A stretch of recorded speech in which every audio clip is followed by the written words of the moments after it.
नमस्कार प्रिय विद्यार्थियों, स्वागत है आपका वीकेएस फिजिक्स एकेडमी में। अभी जो हमने वीडियो डाली थी कि नॉर्मलाइजेशन ऑफ वेव फंक्शन और physical significance of wave function क्या होता है, यानी वेव फंक्शन जो साइन है उसका भौतिक अर्थ क्या है, इसके बारे में हमने वीडियो डाली थी। तो हमारे कुछ विद्यार्थियों के कमेंट्स आ रहे हैं कि क्या हम इसको एक्सप्लेन कर सकते हैं कि वेव फंक्शन जो है वो एक कॉम्प्लेक्स होगा हमेशा ही, क्या ऐसा हम एक्सप्लेन कर सकते हैं या नहीं कर सकते। तो उसका आंसर देने के लिए मुझे ये वीडियो बनाने की आवश्यकता महसूस हुई और मैंने सोचा कि मैं इस वीडियो के माध्यम से आपकी सारी कन्फ्यूजन को दूर कर सकूं। तो मैं उम्मीद करता हूं कि इस वीडियो को देखने के बाद आपके सारे कन्फ्यूजन दूर हो जाएंगे और भविष्य में आप हमेशा ये याद रख पाएंगे कि वेव फंक्शन एक्चुअल में होता क्या है और वो किस प्रकार से वर्क करता है। तो वीडियो को लाइक करें, कमेंट करें और ज़्यादा से ज़्यादा विद्यार्थियों तक इसे शेयर करें। आइए शुरू करते हैं। वेव फंक्शन को पढ़ने से पहले मुझे इस यूनिट में बैक जाना होगा, यानी जहाँ से हमने शुरुआत की थी डी ब्रोगली वेवलेंथ की, वहाँ पर मुझे जाना होगा और वहाँ से दोबारा से मैं चीज़ों को रिलेट करता हुआ इस वेव फंक्शन तक आऊँगा और फिर हम इसको समझ सकते हैं कि ये वेव फंक्शन जो है वो किस प्रकार से वर्क करता है, किस प्रकार से इसको श्रोडिंगर ने बताया था। तो जो डी ब्रोगली वेवलेंथ थी वो थी लैम्डा बराबर h/p। ये जो डी ब्रोगली वेवलेंथ है इसको प्लांक नियतांक और मोमेंटम के साथ दिया गया था द्रव्य कण के लिए, और बहुत से एक्सपेरिमेंट के द्वारा ये जो रिलेशन है इसको सिद्ध भी किया जा चुका था। ये जो रिलेशन है वो बिल्कुल सत्य है। अब ये जो बातें मुख्यतः हो रही थी, जहाँ से क्वांटम सिद्धांत का विकास हुआ, जन्म हुआ, वो मुख्यतः इलेक्ट्रॉन को लेकर चली थी, क्योंकि क्वांटम फिजिक्स का मतलब ही होता है सूक्ष्म स्तर पे जो फिजिक्स हम पढ़ते हैं वो क्वांटम फिजिक्स के अंदर आती है, और जो हम मैक्रो स्टेट यानी स्थूल अवस्थाओं के लिए पढ़ते हैं वो अपनी नॉर्मल क्लासिकल फिजिक्स जो पहले थी वो वहाँ पर चलती थी। तो अबाउट इलेक्ट्रॉन यानी इलेक्ट्रॉन के बारे में दो बातें हमने जानी कि प्रकाश विद्युत प्रभाव, फोटो इलेक्ट्रिक इफेक्ट और कॉम्पटन इफेक्ट, ये प्रभाव ऐसे थे, ये प्रैक्टिकल ऐसे थे जिनसे हमें ये पता लगा कि इलेक्ट्रॉन जो है वो कैसी प्रकृति रखता है, वो पार्टिकल की प्रकृति रखता है, वो एक कण प्रकृति रखता है। लेकिन डेविसन जर्मर प्रयोग के द्वारा हमें ये पता लगा कि जो इलेक्ट्रॉन है वो एक वेव की प्रकृति रखता है, यानी तरंग की प्रकृति रखता है। तो हमें ये पता लगा कि इलेक्ट्रॉन है वो पार्टिकल और वेव दोनों प्रकृति को रखता है, यानी कि अगर हम पर्दे पर लाइट की जगह इलेक्ट्रॉन की बौछार करवाते हैं तो हमें एक वेव पैटर्न वहां पर प्राप्त होता है। ये बातें क्लियर होने के बाद एक नई धारणा आई वेव पैकेट की, तरंग संघ की, यानी तरंग पैकेट क्या होता है। तो जैसा कि ये देखा गया, इलेक्ट्रॉन है वो पार्टिकल और वेव दोनों तरीके से व्यवहार करता है। जब वो चलता है तो वेव की तरह चलता है, लेकिन जब किसी बॉडी के संपर्क में आता है तो उसकी वहाँ पे एनर्जी का ट्रांसफर हो जाता है। तो फिर अवधारणा बनी कि ये जो वेव चल रही है उस पार्टिकल से रिलेटेड वेव, वो एक अकेली वेव ने होके एक पैकेट के रूप में चलती है, एक तरंग संघ के रूप में चलती है, जिसको हमने इस प्रकार से दिखाया था। और यहाँ से हमें बातें पता लगी कि यहाँ पर कला वेग होता है और एक होता है समूह वेग, यानी ग्रुप वेलोसिटी और फेज वेलोसिटी। तो हमने ये देखा था कि जो ये घटक तरंगों का वेग है उसे कला वेग कहते हैं, और टोटल जो तरंग संघ का, तरंग पैकेट का जो वेग है उसे ग्रुप वेलोसिटी कहते हैं। इसको हम पहले भी पढ़ चुके हैं। तो अब यहाँ से बात आती है, अपने श्रोडिंगर ने ये सोचा कि जब ये क्लियर हो गया कि ये जो वेव है वो एक वेव पैकेट की तरह चलता है, एक ग्रुप वेलोसिटी की तरह चलता है, तो उन्होंने सोचा कि मान लीजिए ये जो स्ट्रेट लाइन आपको दिखाई दे रही है, सपोज करें कि इलेक्ट्रॉन इस पर गति कर रहा है, सपोज करें इलेक्ट्रॉन है वो एक डायरेक्शन में गति कर रहा है।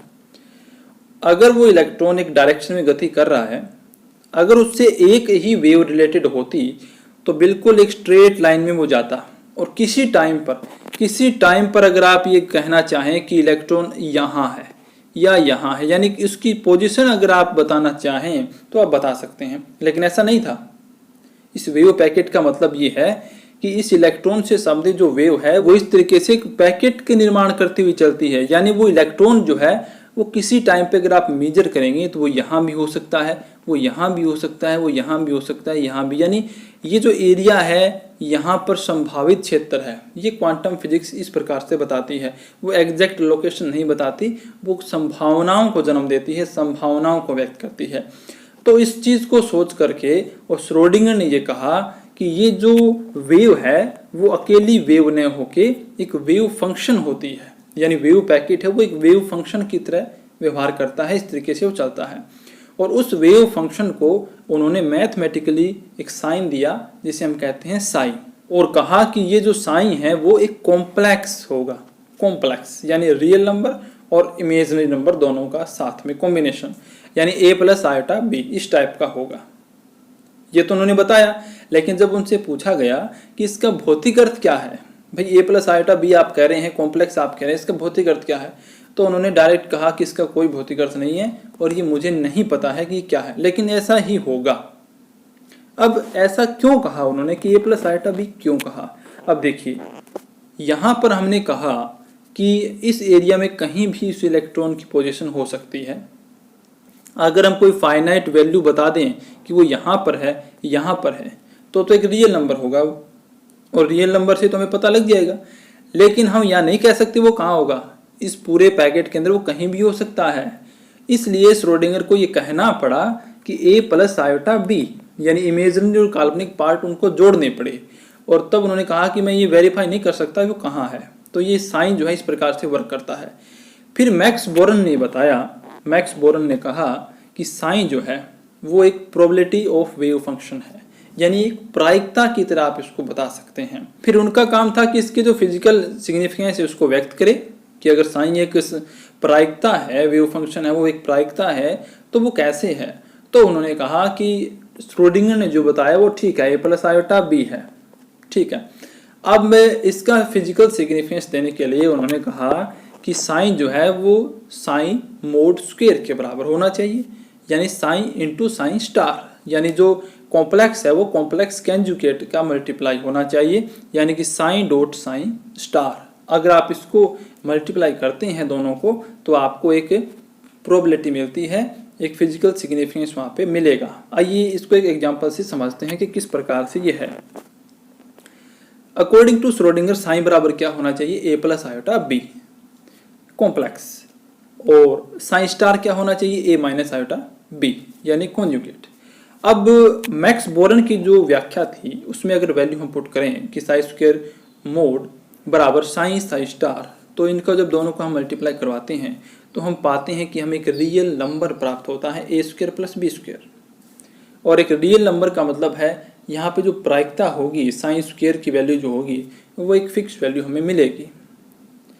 लेकिन बात है यहाँ पे प्रायिकता की, वैल्यू तो मिलेगी लेकिन प्रायिकता मिलेगी, यानी कि हम अभी भी श्योर नहीं है कि वो कहाँ है, हम सिर्फ ये संभावनाएं व्यक्त कर सकते हैं कि उतने एरिया के अंदर ये कहाँ हो सकता है, बस इतना ही हम बता सकते हैं। और जानते हैं प्रायिकता अनंत नहीं हो सकती, प्रायिकता माइनस में नहीं हो सकती, प्रायिकता 0 से 1 के मध्य आएगी। तो जितनी भी यहाँ पे अपने वैल्यूज हम ज्ञात करेंगे आगे न्यूमेरिकल की सहायता से, वो वैल्यू 0 से 1 के मध्य ही आती है, यानी या तो कण वहाँ है या कण वहाँ नहीं है, या उनके मध्य कहाँ भी हो सकता है, कितने एरिया में हो सकता है, ये संभावना ही व्यक्त कर सकते हैं।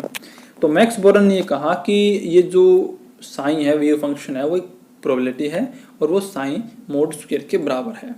और यहाँ से एक बात आई नॉर्मलाइजेशन की, कि ये जो वेव फंक्शन है इसका परसमान्यीकरण किस प्रकार से किया जाए।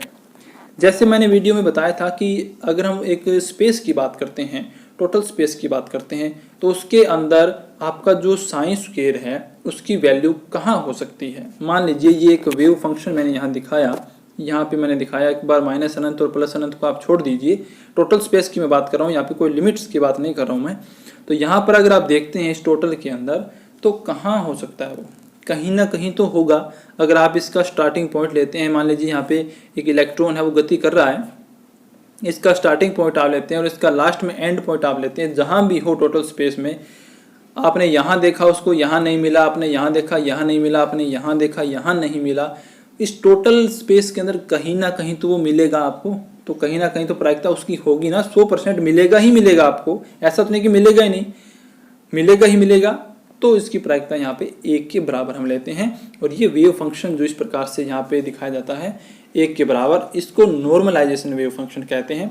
dv जो है वो यहाँ पर टोटल स्पेस के लिए लिया गया, dx dy dz इसके अंदर आ जाते हैं। अब इसी के अंदर अगर हम चर्चा करें कोई लिमिट्स की, कि जैसे मैं ए से बी कहूँ कि यहाँ ए से बी के बीच में पाए जाने की प्रायिकता क्या है, तो यहाँ पे लिमिट ए से बी लगा देंगे।